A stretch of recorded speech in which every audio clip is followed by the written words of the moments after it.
Donald Trump has just been he's been in the job just over 100 days. What sort of score would the panel give him? From 1 being the worst to 10 being the best. Prickler on the panel. -1, easy. Just a drop kick. Yeah. It just shows that anyone can win if you're not careful this year. Yeah. Anyone can win. Oh, that's uncalled for. That's uncalled for. Damien O'Connor, 1 being the worst. 10. Worse than that, he's a dangerous drop kick. And I have to say that, the world is really on edge at the moment because of him and that plonker in North Korea. And, between them, we're in a dangerous situation. So it's a -10 for Donald Trump, from my perspective. Tracy, a writer replied to Chester there, the big eyebrows from Chester.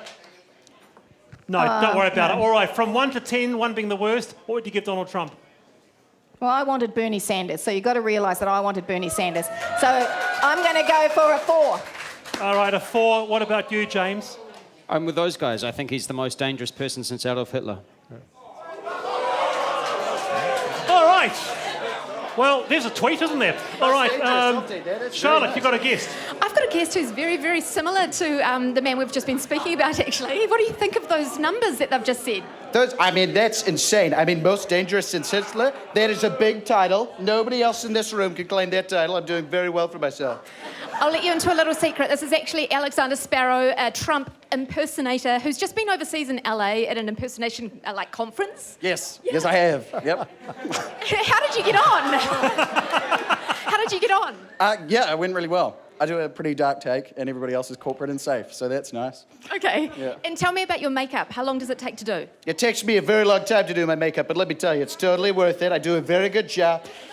Has to be said, maybe some of these people on the panel could do with a little more makeup than me, but I wasn't going to say anything until they gave me these terrible numbers. This guy in the green. Red, buddy, red. Nice try. Yeah. So Donald Trump seems to be getting more and more interesting and unusual and more things are happening. Is that better for your character or does that make it harder for you? I just talk about his personal life and who he is and his family and friends and stuff. So if I tried to keep up with the politics and current affairs and stuff, it'd just be nuts. I'd be rewriting constantly. Favourite Trump one-liners? Oh my God, this is going to be terrible. Okay. Well, women love me. I love women. Women love me. I do an amazing job with women. They say terrible things about me. They say that Mexicans don't like me. Okay? I called a bunch of Mexicans rapists. Not all of them, just the ones that have sex with women without asking them first, which is most of them. And for some reason, they won't let it go. They won't let it go. Terrible. Alexander Sparrow, the Trump impersonator. Yeah, round of applause for Alexander. Wow. You're good. He's got a show, actually. He's got a show, like a comedy show. Whereabouts? You want to plug it or? Yes, I do. Kevin Club.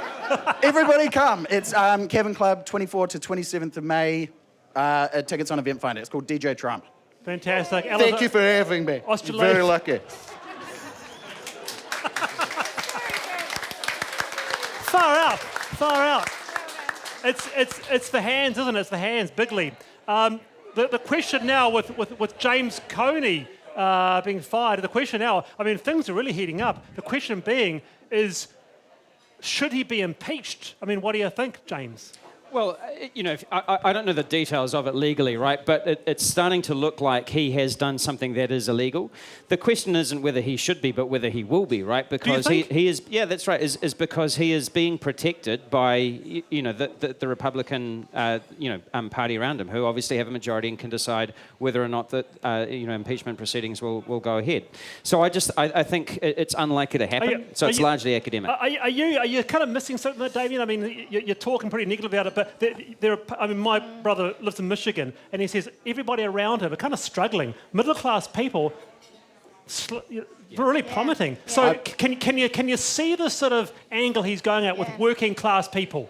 I think it's a lesson for us all in democracy, or those of us are the product of democracy. You can have a terrible outcome if you don't build education, knowledge, and have a sensible debate. You know, the whole campaign over there was ridiculous, driven by money, driven by ridiculous issues, and mainstream Americans were concerned, they were feeling hurt, and they voted for someone they thought was going to change. Unfortunately, you know, he's a nutter. No. All right. Your thoughts on that? Look, stay with us. The quiz next. Backbenchers. See you soon.